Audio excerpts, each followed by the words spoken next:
Bom dia, gente. Meu nome é Gabriela e minha dupla é a Cecília. Ambos nós somos do PS, do processo seletivo, e nesse 30º ciclo de palestras a gente vai apresentar um pouco mais sobre o ILPF e os benefícios da silvicultura integrada ao sistema.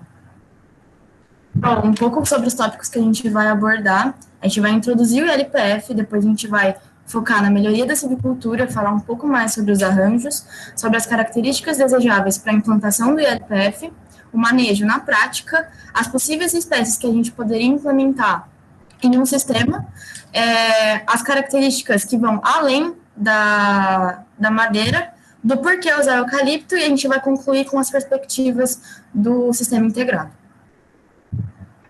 Bom, o ILPF ele é a integração entre a lavoura, pecuária e a floresta, e ele é como uma alternativa aos monocultivos que são tão comuns no Brasil, né? E, além disso, ele pode se apresentar de diversas formas. Então, ele pode ser uma integração entre lavoura e pecuária, entre lavoura e floresta, entre pecuária e floresta, ou ainda pode ser um sistema agroflorestal. E, além disso, o ILPF, ele chama muita atenção dos produtores porque ele diminui os riscos financeiros ao diversificar a produção. Falando um pouco mais sobre os benefícios que o ILPF tem a nos oferecer, a gente pode citar que o ILPF ele é uma alternativa sustentável e econômica para a recuperação de áreas de pastagens degradadas. Além do mais, a gente tem estudos técnicos científicos e experiências reais de produtores que apontam e comprovam que o ILPF ainda assim apresenta benefícios sociais, além dos econômicos e ambientais, justamente por ele precisar de uma capacitação maior de mão de obra. O ILPF também ele é um consórcio entre a silvicultura, a pecuária e a agricultura. E como funciona esse consórcio? A gente estabelece espécies arbóreas, espécies florestais, com maior espaçamento entre as linhas. E nessas linhas a gente implementa uma cultura principal. Essa cultura principal, ela pode ser, por exemplo, o milho, a soja, o sorgo, o feijão, a mandioca, entre várias outras. Depois a gente implementa essa cultura principal por mais ou menos de 2 a 3 anos. Depois disso, a gente retira ela e implementa a cultura de forrageira. A cultura de forrageira ela vai servir como alimento para a atividade pecuária, que estará em desenvolvimento até a época de corte da madeira. O LPF também é caracterizado por ser menos complexa, viabilizando assim serviços ambientais, especialmente os focados na fixação de nitrogênio e melhora da qualidade do solo. O LPF também é comprovado que ele faz com que exista um maior desenvolvimento silvicultural, justamente por ele ser, pelo método que ele é plantado, pelo método que ele é implementado, a silvicultura é implementada nele, com espaçamentos em linhas. O sistema ainda, devido ao componente florestal, ele é um grande, tem grande eficiência no sequestro de carbono, além de ajudar na conservação do solo, desde que aplicadas as práticas conservacionistas corretas, e na conservação da água, porque ele consegue tornar o ciclo da água, quer dizer, na verdade, ele melhora o ciclo da água, fazendo com que ela se conserve no sistema. Além disso, ele melhora o microclima, que está diretamente ligado ao bem-estar animal, isso ajuda na regulação da temperatura, e também melhora a biodiversidade do local, que também está ligado ao controle de pragas. Quando aumenta a biodiversidade, aumenta a quantidade de inimigos naturais que vão ter no local, e com isso também melhora a biodiversidade no solo, e isso aumenta a capacidade de supressão dos patógenos. E as árvores, elas também têm um papel fundamental na fixação de nitrogênio, que acaba melhorando muito a cultura. Tem esse estudo da Embrapa Cerrados falando sobre sequestro de carbono. Foi um experimento feito com 417 árvores por hectare, e os pesquisadores eles concluíram que num sistema integrado, em apenas 15% da propriedade, é possível neutralizar a emissão de carbono de toda a fazenda. Ou seja, uma propriedade que use LPF em uma área maior, ela pode até gerar saldo positivo de carbono. Esse experimento foi feito usando eucalipturo grandes, e por ano, durante 7 anos, né, um eucalipto ele foi capaz de tirar 30,2 quilos de carbono ao ano, e 110 quilos de gás carbônico da atmosfera. Ou seja, uma árvore, ela colabora muito na melhoria do sistema como um todo. E aí tem os arranjos do ILPF, que para poder implantar árvore no sistema, elas podem estar distribuídas aleatoriamente ou em linhas, mas isso tem que ser sempre pensado na entrada de máquina no sistema, que é para poder otimizar a produção e diminuir o custo do produtor.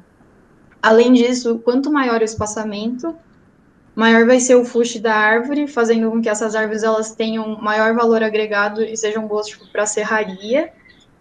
E quando um sistema mais adensado, ela é boa para produzir mais biomassa, que é útil para fornecimento de energia, como produzir carvão. Bom, agora entrando um pouco mais na parte prática, a gente tem algumas características que são desejáveis nas árvores para elas serem implementadas e cultivadas em um sistema em LPF. E dentre essas características a gente tem uma resistência, uma tolerância à seca, um fuste alto, justamente para não atrapalhar ou trazer consequências para as culturas que estarão abaixo das árvores, uma capacidade de trazer benefícios ao solo a fim de controlar a erosão, uma copa ampla para fazer sombra, porém pouco densa, para justamente não ocorrer uma interferência no crescimento das culturas que serão implementadas abaixo.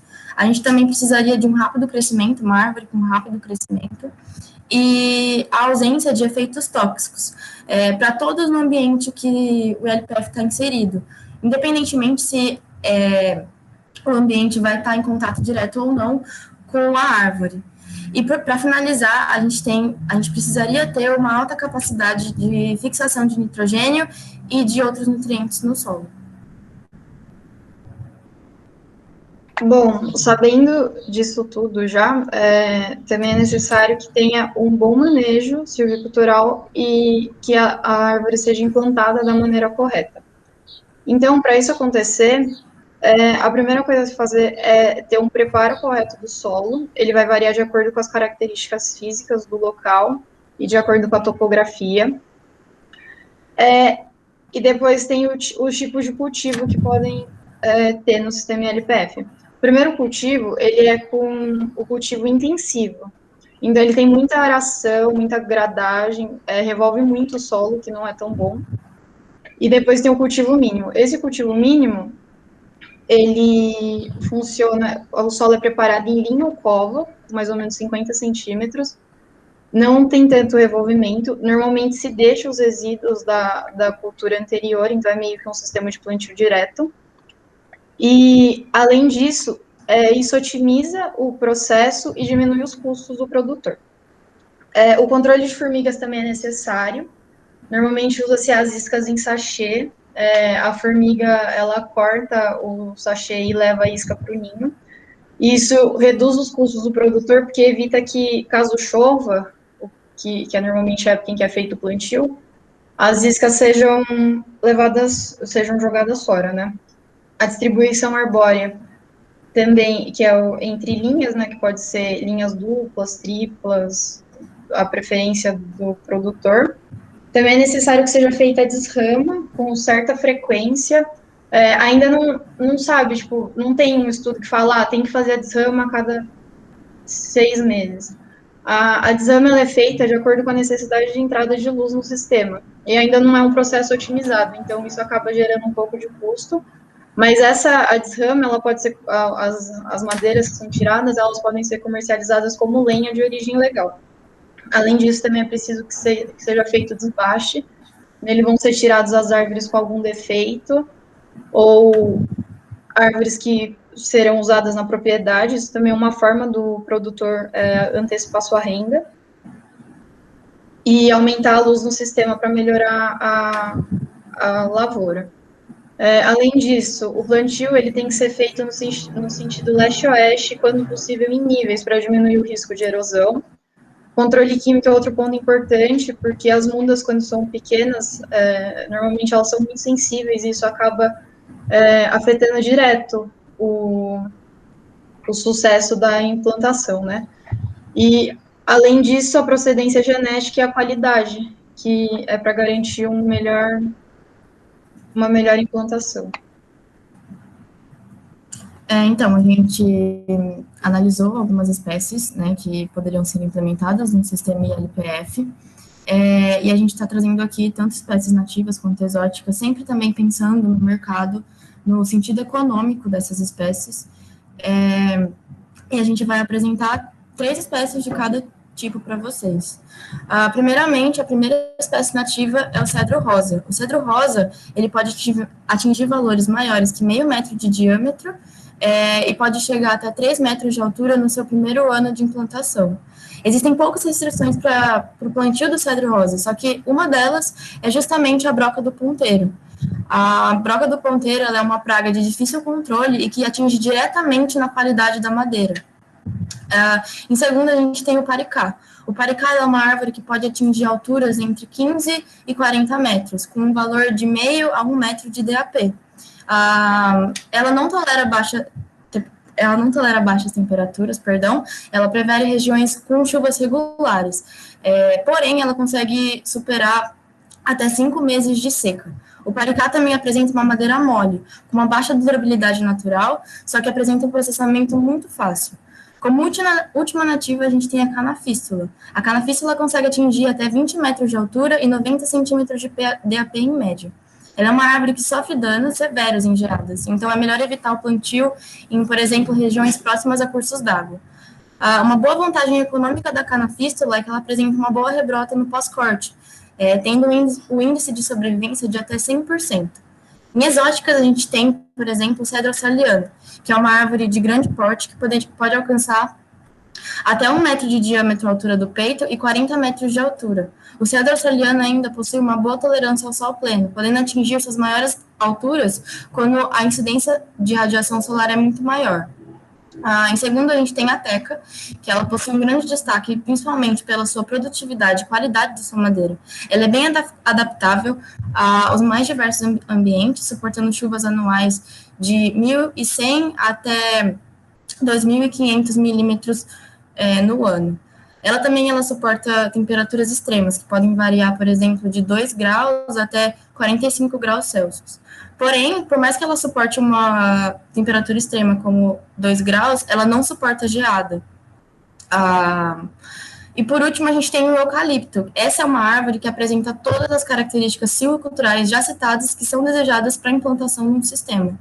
Ela pode chegar até 50 metros de altura e ela possui maior desenvolvimento do DAP a partir do 5º ano de plantio. É legal também falar as 3 espécies que melhor se adaptam a um sistema ILPF.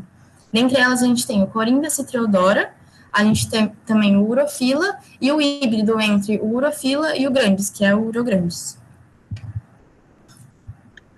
Além das características desejáveis culturalmente, algumas árvores elas podem ser colocadas no sistema ILPF pensando além da madeira, né? Então, algumas dessas árvores, normalmente elas são ou frutíferas, ou resiníferas, ou forrageiras. Amigas, pode passar o slide, por favor? Bom, como frutíferas, a gente tem um exemplo, o cajueiro ou coqueiro, que seus frutos podem ser comercializados, elas são muito usadas no Nordeste. Também tem o dendezeiro e o babaçu, que os frutos são comercializados para fazer óleo. Tem o urucum, que o fruto é comercializado para fazer corante. Aí, como resinífera, que é muito usada no Norte, tem a seringueira, ela é usada como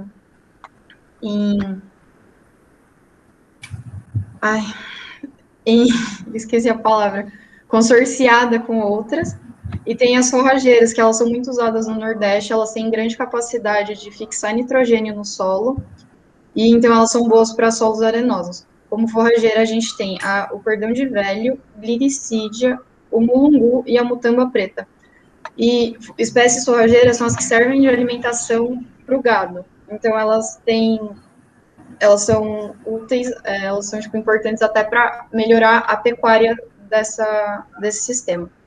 E além disso, tem a acácia manjo, ela é uma árvore que tem todas as características silviculturais desejáveis, ela tem uma ótima madeira para serraria, E, além disso, ela excreta uma seiva que as abelhas fazem uma espécie de melato com ela. Então, além dela poder ser comercializada como madeira, ela ainda gera uma renda a mais para o produtor anualmente. A gente fala muito sobre o eucalipto no sistema LPF, mas afinal, por que usar o eucalipto nesse sistema? O eucalipto ele possui uma silvicultura com uma tecnologia em ascensão, uma tecnologia que é muito bem desenvolvida atualmente. Ele também reduz a pressão sobre as matas nativas, ele possui a função de barreira, de quebrar o vento, né? E também uma ótima capacidade de sequestro dos gases do efeito estufa. O eucalipto também ele possui usos madeireiros e não madeireiros. Os madeireiros a gente pode citar, por exemplo, produção de móveis, a celulose, carvão, e o não madeireiro, por exemplo, a produção de óleo ou o mel. O eucalipto também ele funciona como uma poupança verde. E o que é uma poupança verde? A poupança verde é um conceito que parte do princípio de plantar mudas de baixo custo e aproveitar a madeira dessa muda depois que ela crescer, justamente para setores industriais e florestais. O eucalipto também apresenta uma alta adaptabilidade aos diversos ambientes e uma boa taxa de crescimento. E, por fim, a gente possui a propriedade de usar ele dentro de uma propriedade rural, por exemplo, com um mourão, com uma cerca, então ele é bem volátil, assim dizendo. Como perspectivas, né, para o ILPF daqui para frente, a gente trouxe essa frase do Vieira Filho, que estava num dos artigos que a gente usou, que diz que a inovação na agricultura ela possui 3 perspectivas, que é a geração, a adoção e difusão. Então, a geração de novas ideias, a adoção de novas tecnologias e a difusão disso no campo, para poder melhorar a agricultura que a gente já tem, poder ter mais tecnificação no campo. E, além disso, o ILPF ele se mostra como uma alternativa para o Brasil ser mais do que só um exportador de commodities. E também, além disso, né, o ILPF ele traz muitas vantagens ambientais e muitas vantagens para o solo, que hoje é um dos maiores problemas que a gente tem na agricultura.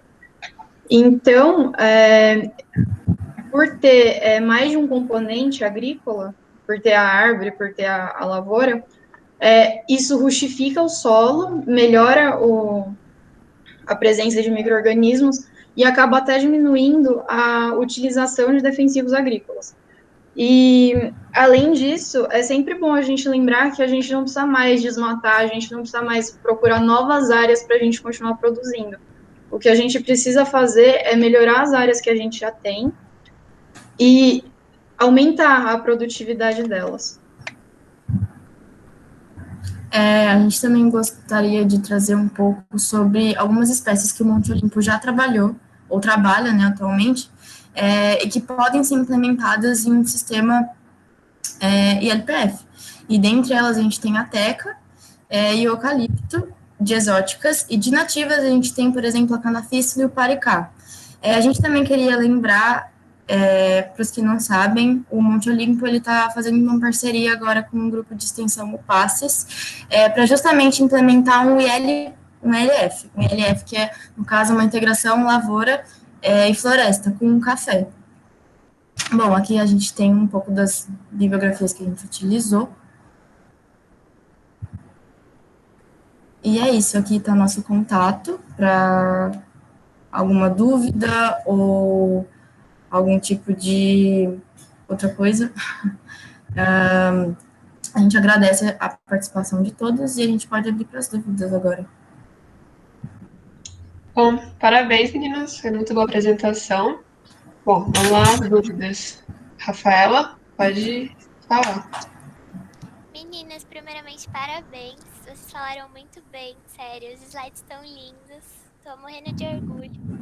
E eu tenho 2 dúvidas. A primeira ela é meio boba, mas é que eu realmente não sei. Aí eu queria saber se existe alguma diferença entre o ILPF ou o ILF e os SAFs, né, os sistemas agroflorestais, ou se são a mesma coisa. E a segunda pergunta é se a pecuária, o gado, eles não geram algum tipo de prejuízo com as mudas ou com os cultivos, sabe? eles não pisam em cima ou acabam Uhum. comendo. Então, é assim, tem diferença, sim, entre um ILF e um sistema agroflorestal.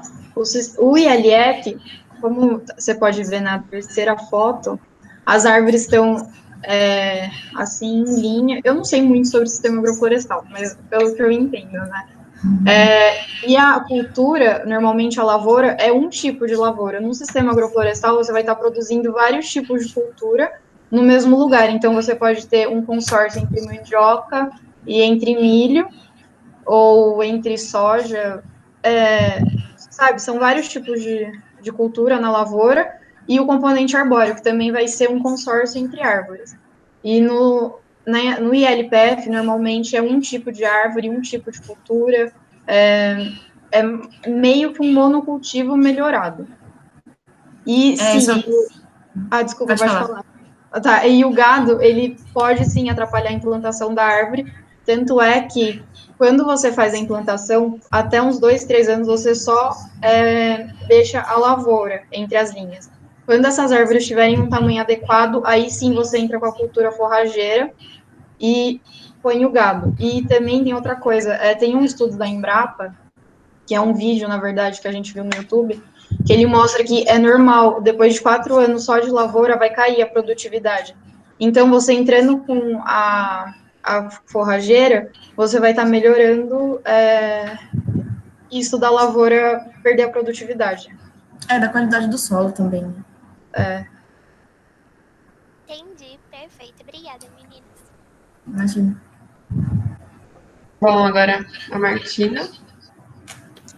Ai, gente, essa é a última apresentação do PS, assim, é difícil não falar agora, mas vocês mandaram muito bem o processo seletivo, de verdade, assim, tipo, todo mundo.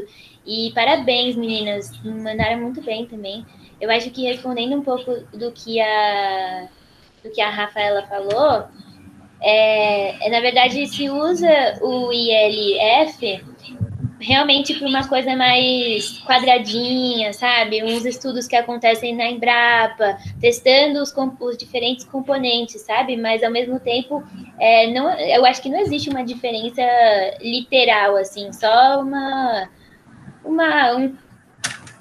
cultura mesmo das pessoas que trabalham com SAF, que são pessoas que não falam só sobre o consórcio, mas sim sobre trazer a ancestralidade, valorizar o trabalho no campo. Então, é uma coisa muito menos pensada no sistema de produção e muito mais pensada aí na agricultura como sustentável, sabe? Como sustentabilidade. Então, o pilar ambiental, o pilar econômico de produção e o pilar humano, né? Mas eu acho que isso é mais uma cultura mesmo de se falar que o SAF é diferente do ELF, que na verdade é a mesma coisa de consorciar, né? Arbóreo,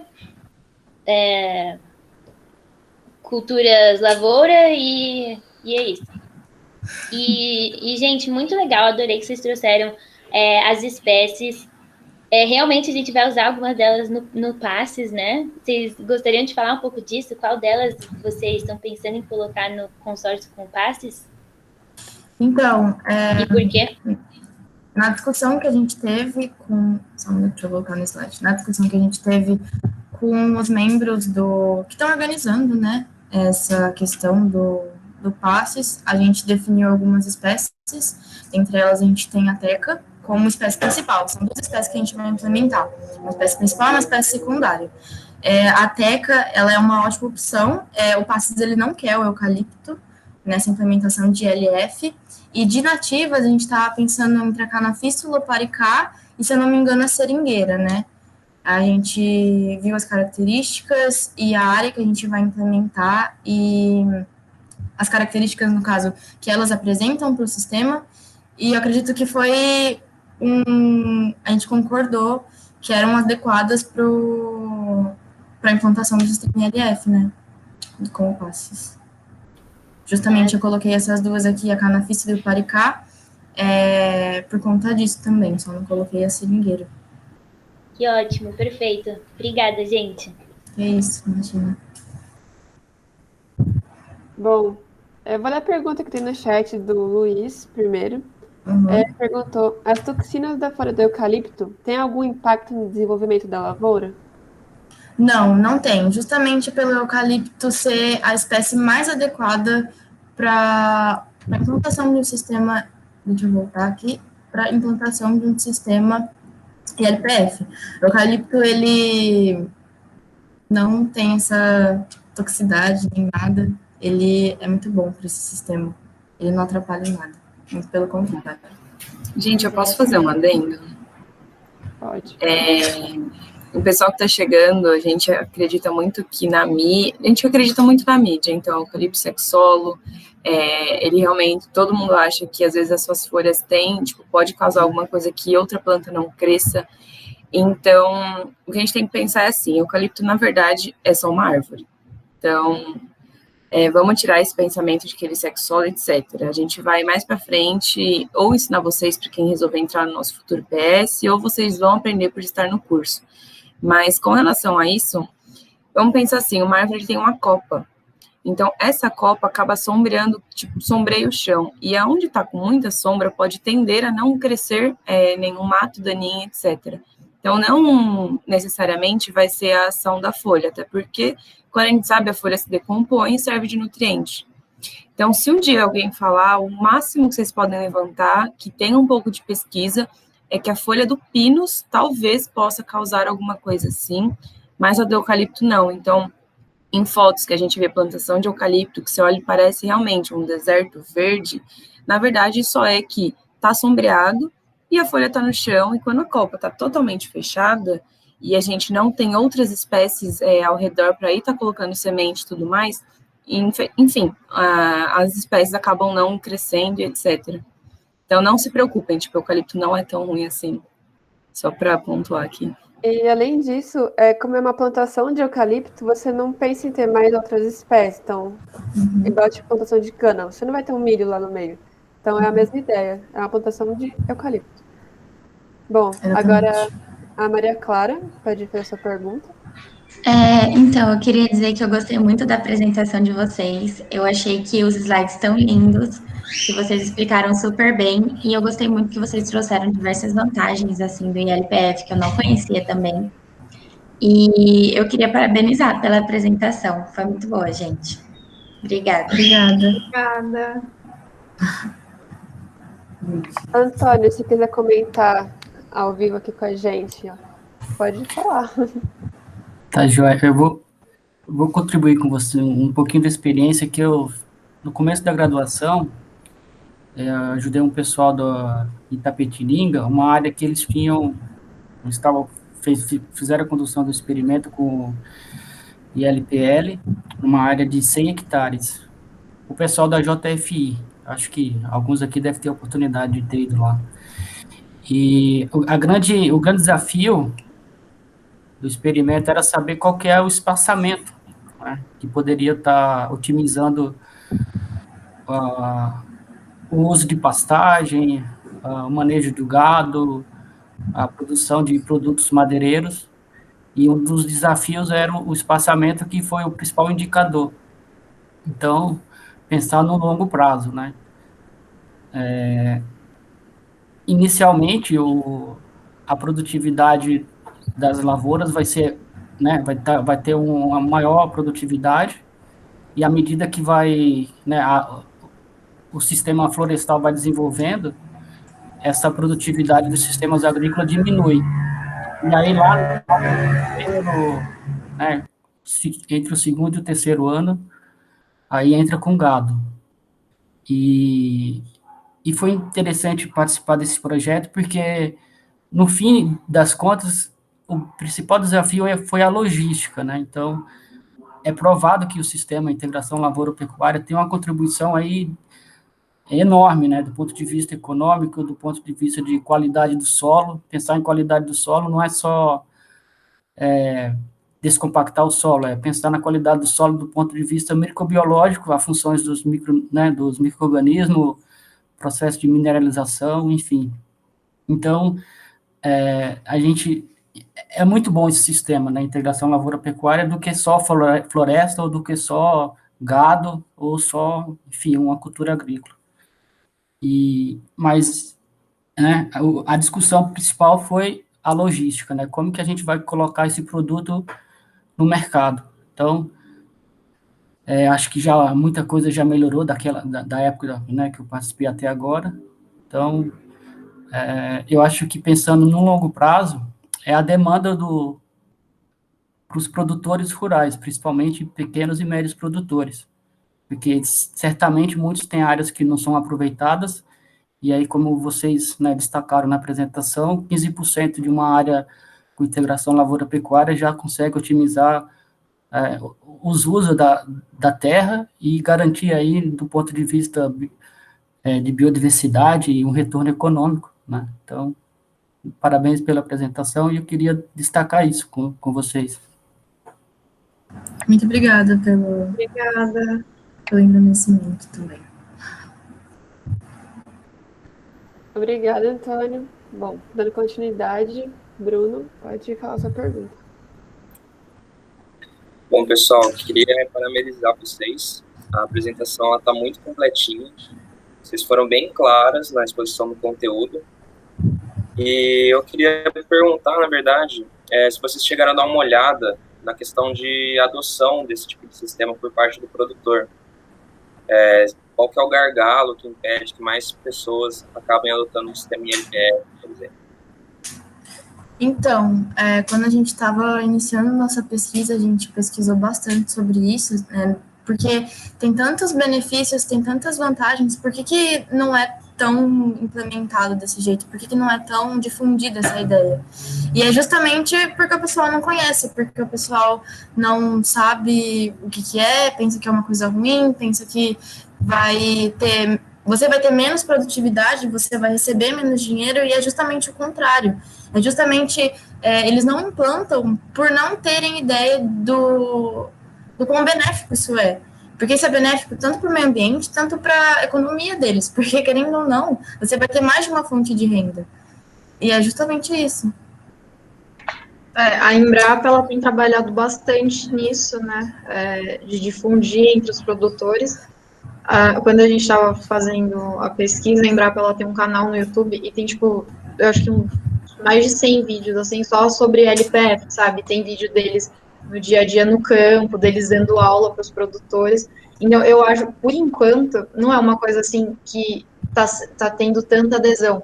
Mas daqui para frente, acho que cada dia vai ter mais gente, até porque é a forma mais sustentável que a gente tem de realmente conseguir continuar produzindo e poder diversificar a cultura, né? Uhum. Legal, obrigado. Novamente, parabéns aí. Obrigada. Bruna, temos até às 11 horas para fazer essas perguntas, tá bom? Tá bom. Parabéns, meninas. Foi muito boa a apresentação de vocês. Os slides também estão muito bonitos. E eu queria saber, depois de quanto tempo da implantação, que o produtor ele consegue um retorno econômico positivo? Da implantação, você diz da primeira implantação da espécie arbórea? Isso. Então, depende da espécie arbórea. Por exemplo, eu citei... Existem espécies que você pode colher com 7, com 9, com 10. Depende da espécie que você quer implementar. Então, justamente por demorar muito a espécie arbórea crescer, se desenvolver até o corte, é legal você ter essa cultura principal, que pode ser a soja, o milho, o feijão, o sorgo, porque a espécie arbórea vai demorar bastante. Então, ela pode variar de 7 a mais ou menos uns 11, 12 anos, eu acredito. Então, como também tem o desbaste, né, então o produtor ele começa a ter os primeiros retornos na implantação arbórea. Os primeiros retornos ele vem com esse, tipo, com desbaste, com a desama, que ele pode comercializar alguns subprodutos. Mas, normalmente, é por esse tempo mesmo que a Rochi falou. E o interessante é que você, por ter a outra cultura, você vai ter um retorno financeiro mais rápido do que só pegar um monte de terra e jogar eucalipto e esperar 7 anos para cortar, sabe? Todo ano você vai ter alguma renda. Legal, meninas, obrigada, viu? Imagina. E a última pergunta é do Guilherme. Pode fazer. Bom, parabéns aí para as meninas. Foi uma apresentação muito completa, muito bonita. A minha pergunta é mais na aplicação, por exemplo, do manejo. Caso eu queira implementar o LPF, se tem muita restrição, se existe um planejamento quando se trata da pecuária em si, tipo baia, a mangueira, os coxos, ou se isso é normal, não existe uma diferença muito grande. Olha, eu não entendo muito sobre pecuária. Eu acho que é uma pergunta bem difícil, assim, pra gente.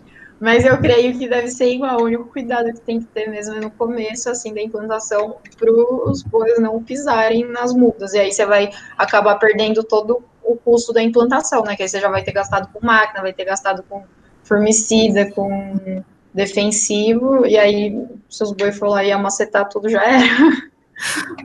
Mas é justamente o que a Dus falou. Eu acredito que a gente vai ficar devendo uma resposta completa e uma resposta específica, porque a gente focou na silvicultura e eu não entendo muito sobre pecuária, então não posso te dar uma resposta certeira. Não, sem problema. Era caso, tipo, vocês tivessem visto, assim, mas obrigado. Não, imagina. Bom, obrigada pelas perguntas. Boa apresentação, meninas. Obrigada. Aguardando continuidade ao evento. Obrigada. Agora a apresentação da